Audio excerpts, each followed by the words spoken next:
जय श्री बालाजी महाराज, श्री शिवाय नमस्तोभ्यम। आप सब हमेशा खुश रहें, स्वस्थ रहें, मस्त रहें और जो चाहते हैं वो पाते रहें। आज चाहते हैं क्वेश्चन का आंसर सुरेश, मेरठ के किसी स्कूल में पढ़ाते हैं मिस्टर सुरेश त्यागी। उनका क्वेश्चन है, मैं क्लास में बहुत अच्छा पढ़ाता हूँ और जब मैं कुछ बच्चों को समझाता हूँ तो सभी बच्चे बहुत अच्छे से समझते हैं, लेकिन जब कुछ दिन बाद उनसे वही चीज़ें पूछी जाती है तो सब बच्चे ज़ीरो हो जाते हैं। मतलब मेरी मेहनत मुझे तब बिल्कुल वेस्ट दिखती है। ऐसा क्यों होता है? कोई बड़ी बात नहीं है सुरेश जी, ऐसा सबके साथ होता है। मैं खुद इस वीडियो के थ्रू आपको आंसर देना चाहती हूँ, न केवल आपके इस क्वेश्चन का बल्कि उन्हीं सब टीचर्स के मन में चल रहे इस क्वेश्चन का। जब क्लासरूम में हम 20, 25, 30, 40 बच्चों को एक साथ पढ़ाते हैं तो सभी बच्चे ऐसा रिस्पॉन्स देते ही हैं कि सब समझ में आ रहा है। इवन हम खुद से पूछते हैं इज दैट क्लियर, तो आंसर मिलता है यस सर, यस मैम।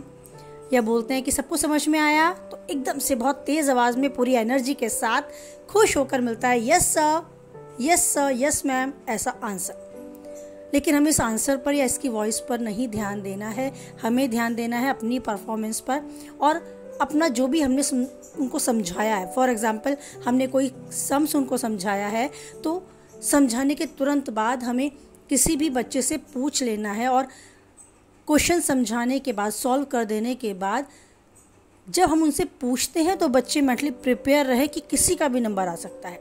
इस बात को आप पहले ही क्लासरूम में बता दें कि मैं जो सम्स आपको समझा रहा हूँ, अगर किसी भी बच्चे को समझ में नहीं आया तो वो हैंड्स अप करे, अपना हाथ ऊपर करके और पूछे कि सर मुझे समझ में नहीं आया, मुझसे दोबारा समझा दें। लेकिन अगर आप सबने बोला यस सर समझ में आ गया, तो आप में से किसी को भी मैं खड़ा कर सकता हूँ। हो सकता है पूरी क्लास के सभी बच्चों को एक एक बार खड़ा करके इसी क्वेश्चन को या किसी और क्वेश्चन को सॉल्व करने के लिए बोलूँ। तो इसीलिए सही से बताना है समझ में आया या नहीं आना।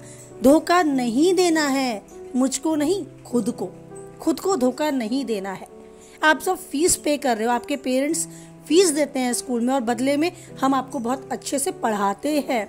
लेकिन अगर आप सिर्फ ये बोलकर यस सर समझ में आ गया, ऐसा बोलकर शांत हो जाते हो और धोखा देते हो खुद को या हमें, तो आप अपने पेरेंट्स को भी धोखा दे रहे हो। वो कितनी मेहनत से कमा रहे हैं। तो आपको जो समझ में नहीं आ रहा है वो सीधे से साफ साफ पूछना है, हम आपको दोबारा समझाएंगे, तीसरी बार समझाएंगे, चौथी बार समझाएंगे। जब तक समझ नहीं आएगा तब तक समझाएंगे, कोई प्रॉब्लम नहीं है। और यहाँ सब एक से ही हैं, सब एक ही स्टैंडर्ड के बच्चे हैं, तो कोई शर्म नहीं होनी चाहिए। मुझे वो बच्चा सबसे अच्छा लगता है जो सच बोलता है और खड़े होकर कहता है कि मुझको समझ नहीं आया।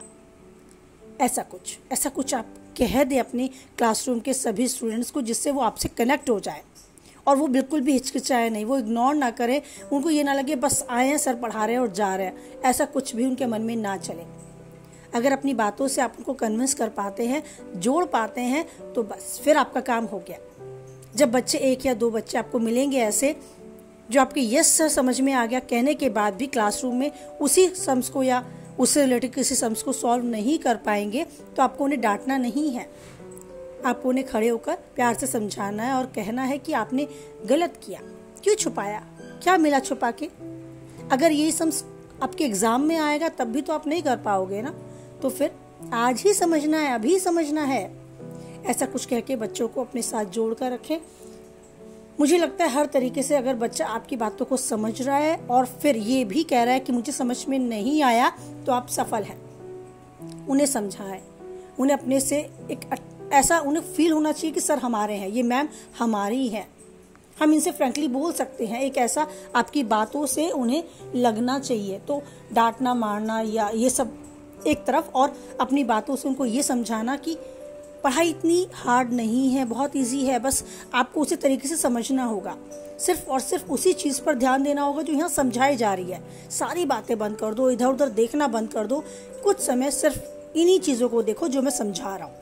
तो बस ऐसा कुछ बोलें, ऐसा कुछ अच्छा सा बच्चों के साथ बिहेव करें कि वो आपके साथ कनेक्ट हो जाएं और झट से आपकी हर बात को समझने लगे।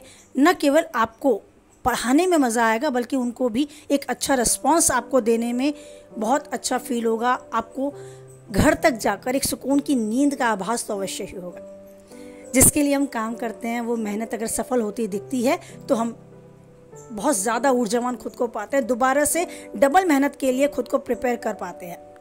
तो मेरे सभी वो साथी जो टीचर्स हैं, ये मेरा सबसे बेस्ट प्रोफेशन है और मैं बहुत प्राउड फील करती हूँ खुद को कि मैं एक टीचर भी हूँ। अब तक भी नहीं भूल पाती कि मैं कंसल्टेंट और कोऑर्डिनेटर रही हूँ। जहाँ कभी कोई परेशानी आती है स्टूडेंट्स को, पेरेंट्स को या टीचर्स को, वो बेझिझक मुझसे अब तक कांटेक्ट करते हैं। अगर आपको भी अपने इस प्रोफेशन में कभी कोई प्रॉब्लम आए तो कमेंट बॉक्स में प्लीज़ अपना क्वेश्चन टाइप करें। बच्चों को या गार्जियंस को रिलेटेड अपनी स्टडी से या कुछ भी ऐसा लगता है कि इनसे पूछकर वो सही सॉल्यूशन मुझे मिल सकता है तो वो अपना क्वेश्चन टाइप कर सकते हैं। चलिए फिर मिलते हैं नेक्स्ट क्वेश्चन में। हफ्ते में एक दिन टीचर हैं हम, इस तरह मैं अपनी बात को समझा पाऊंगी, उन क्वेश्चंस का हल आप तक पहुंचा पाऊंगी जो कमेंट बॉक्स में मैं पढ़ती रहूंगी। फिर मिलते हैं नई वीडियो के साथ। आप कुछ हद तक मेरी वीडियो से सहमत रहते हैं तो प्लीज़ लाइक करके अपनी सहमति दर्ज कराएं। किसी के काम की बातें हैं तो उस तक ज़रूर शेयर कराएं। पहली बार चैनल पे बने रहना चाहते हैं तो चैनल को सब्सक्राइब करें, साथ ही नोटिफिकेशन बेल को भी ऑन करें जिससे आने वाली वीडियो की सूचना आप तक पहुँच जाए। हफ्ते में एक बार टीचर हैं हम, ये टॉपिक ज़रूर आएगा और आपकी प्रॉब्लम का सॉल्यूशन आपको मिल पाएगा।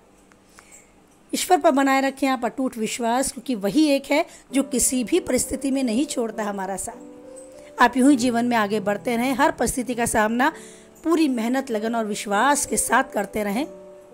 इसी के साथ फिर मिलते हैं खुश होकर, पूरी एनर्जी से बोलें जय बालाजी महाराज, जय माता दी।